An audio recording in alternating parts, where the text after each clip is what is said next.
So on the war front, one of the things that people don't often talk about your work in politics, you gave what I think is a truly brave speech on the Iraq War in 2002, I believe.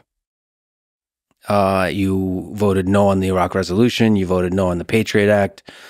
And you basically predicted very accurately what would happen if we go into Iraq. What was your thinking at the time behind those speeches, behind voting no on the Patriot Act, on the Iraq Resolution?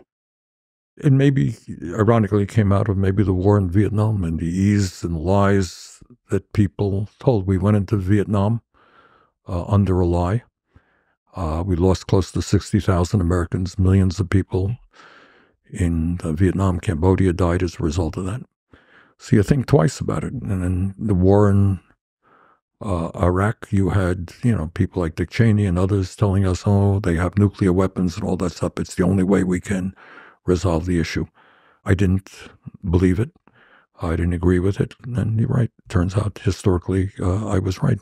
What's the way to fight this thing that Martin Luther King tried to fight, which is the military-industrial complex? It's huge. I mean, it gets to the broader issue of where we are as a nation. And what I, almost uniquely in Congress talk about is the fact that we are moving, Lex, to an oligarchic form of society. And not a lot of people are familiar with that term, but what it means, we talk about oligarchy in Russia. Putin is surrounded by the oligarchs. Well, guess what? What do you think is happening in the United States? So what you have right now is an economy with more concentration of ownership than we've ever had.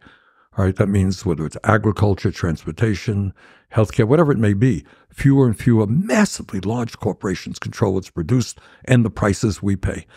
And then you look at our political system, and we don't talk about it. What is the reality of the political system today? And that is that billionaires are spending huge amounts of money to buy this election. In Trump's campaign, you got three multi-billionaires spending over $200 million. Three people. Democrats have their billionaires not quite as concentrated. But at the end of the day, billionaires play an enormous role in terms of electing politicians and in Washington in determining what legislation gets seen and not seen. But it's not just single billionaires, it's companies with lobbyists. You got it. Let me give you one example. Lobbyists. We pay in the United States by far the highest prices in the world for prescription drugs. This is an issue I've been working hard on with some success. Take a wild and crazy guess. How many lobbyists are there from the drug companies in Washington, D.C.? Well, over 1,000. Over 1,000, right?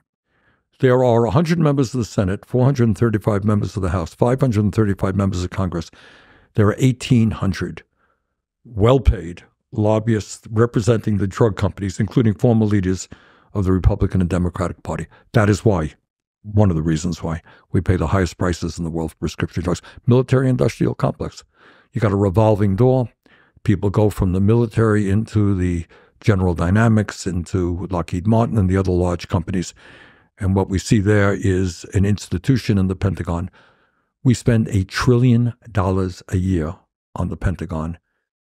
It is the only federal agency that is not able to submit to an independent audit. So if you think there's not massive fraud and waste and cost overruns in the Pentagon, you would be sorely mistaken. Do you think most politicians are corrupt in accepting the money, or is the system corrupt, or is it a bit of both?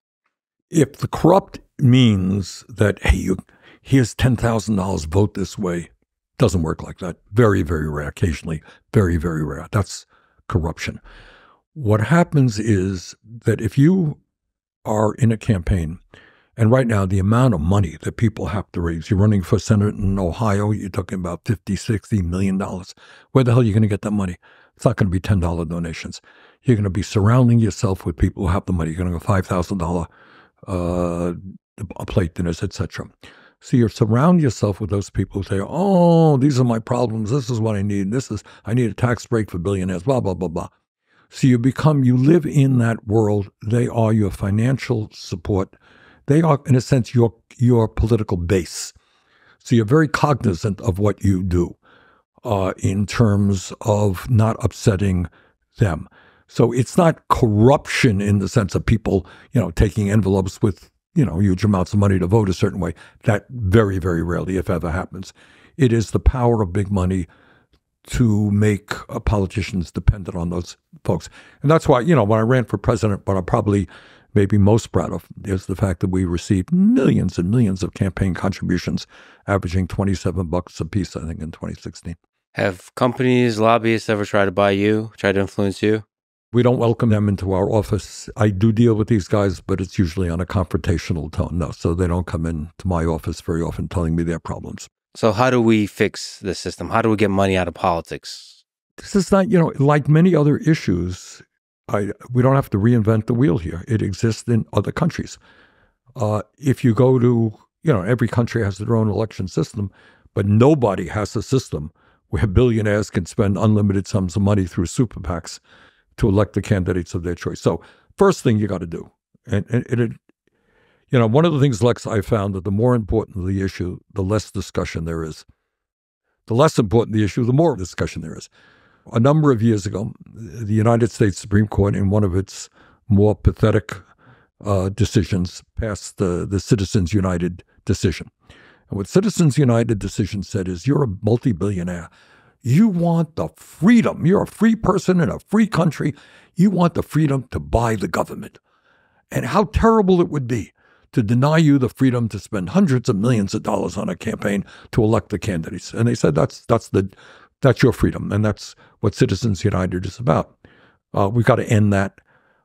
In my view, we move to public funding of elections. That means you want to run for governor, you want to run for Senate, show that you have some support, get $5 contributions from X number of people to show you're not a flake. You have some support, and government will pay a certain amount more, and there will be a limit on the amount of money that can be spent. So it'll be a real, you can run against me, and I'm not going to outspend you 10 to 1. That's what we should be moving toward, in my view.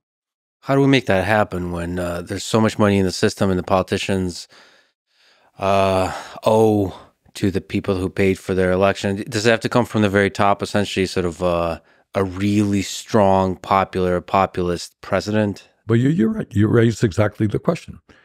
If I am getting a huge amount of money from billionaires, do you think I'm going to go out and announce, I think billionaires should not be involved in buying elections? I doubt that very much. So what you're going to need, and you tell me if I'm missing something, but I pay attention, you don't hear either of the major candidates talking about that issue, do you? I think what happens is when an individual politician speaks out about it, they get punished. But I think this is a popular idea. So if a lot of them speak out, that's why if it came from the top, if a president was using a very large platform to basically speak out, it provides a safety blanket for the other politicians to get it all out of the system. But there has to be a kind of a mass movement of it. Yes, it does. I mean, and every place I go, I always speak about the issue. And people understand it. You're a Republican, you're a Democrat, you're progressive, you're conservative. Who really believes that we are a democracy when billionaires can spend, tens and tens of millions of dollars to buy elections? So it is a very popular issue. It's important. You're right. We need political leaders to be speaking out on that. But we need a grassroots movement to say, when somebody is at a town meeting, you're running for the Senate, you're running for the House, what's your view on Citizens United? Are you prepared to vote to overturn that decision and move to public funding of elections? Extraordinarily important.